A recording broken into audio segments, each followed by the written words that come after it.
Hai semua, Assalamualaikum warahmatullahi wabarakatuh. Semoga dalam keadaan baik dan sehat walafiat semuanya. Oke, kali ini kita akan membahas tentang air cucian beras. Nah, sudah tidak asing lagi dong pastinya. Buat teman-teman setiap hari pasti ada sisa air cucian beras. Nah, apa sih manfaatnya? Dan selain itu, ada juga kerugiannya loh kalau digunakannya tidak secara hati-hati. Oke, tetap stay tune di sini dan jangan skip videonya ya supaya kita bisa mendapatkan informasi yang lebih lengkap.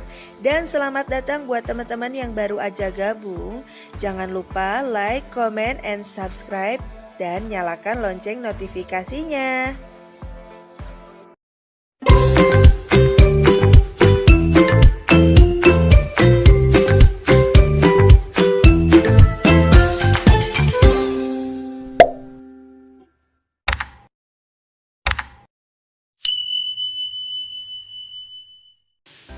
Nah, di sini saya sudah menyiapkan setengah ember air cucian beras yang sudah diendapkan 1 hari 1 malam atau kurang lebih 24 jam.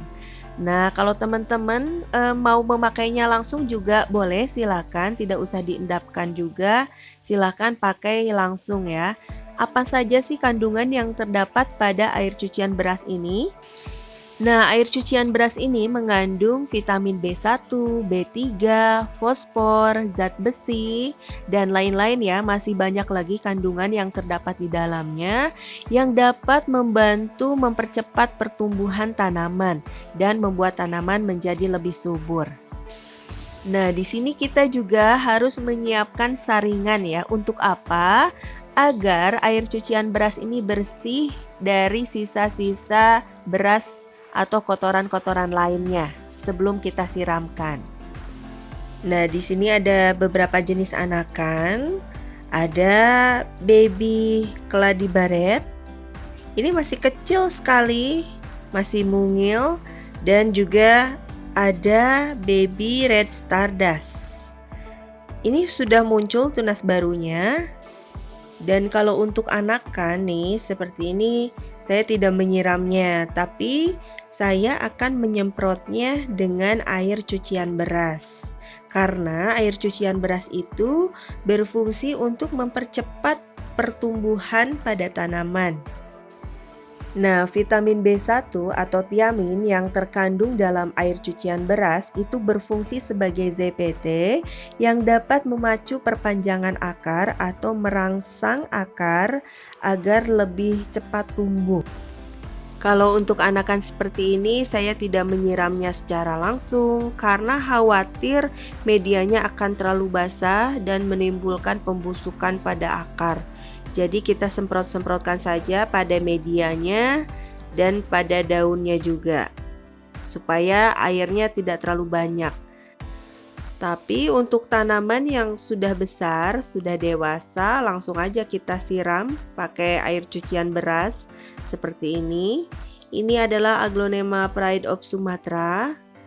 Nah, kita siram ya bagian media tanamnya, daun-daunnya juga.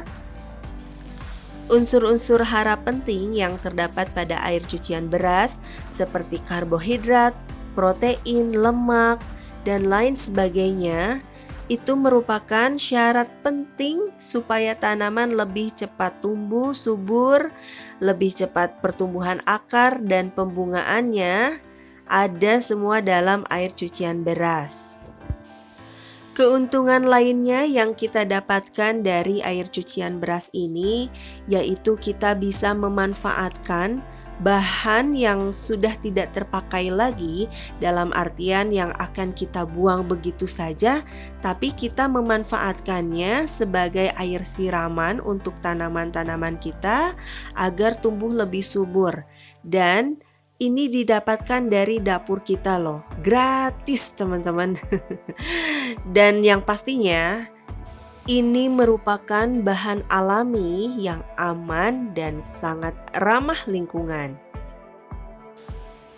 Dan itu merupakan beberapa manfaat atau keuntungan yang kita dapatkan dari air cucian beras ini untuk tanaman-tanaman kita. Adapun kerugiannya, apa aja nih kerugian yang kita dapatkan dari penggunaan air cucian beras ini?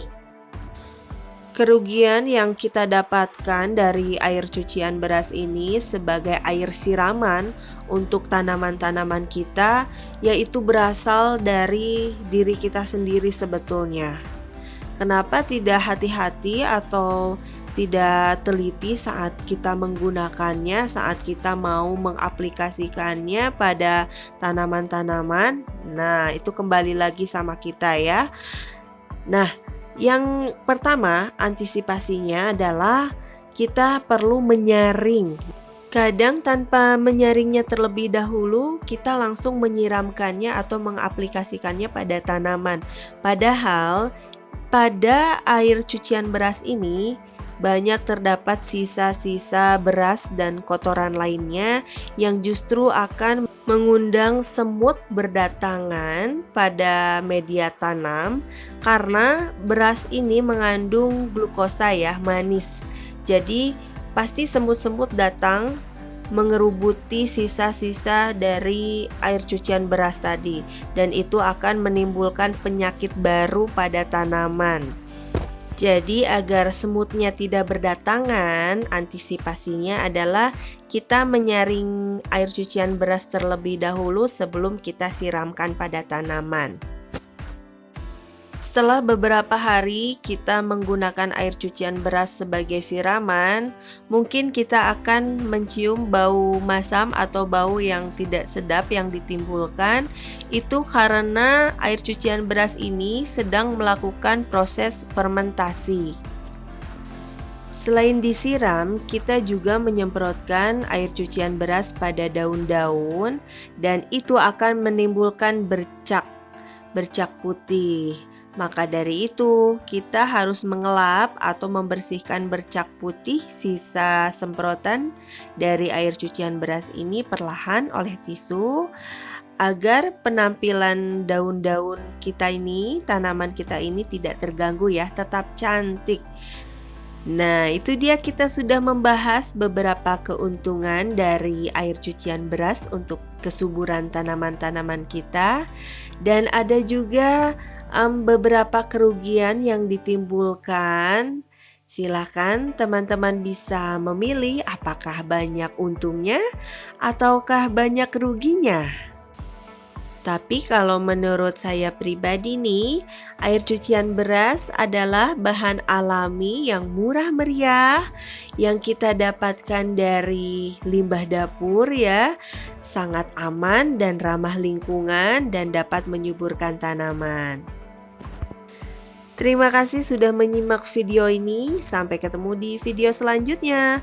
Wassalamualaikum warahmatullahi wabarakatuh. Bye-bye.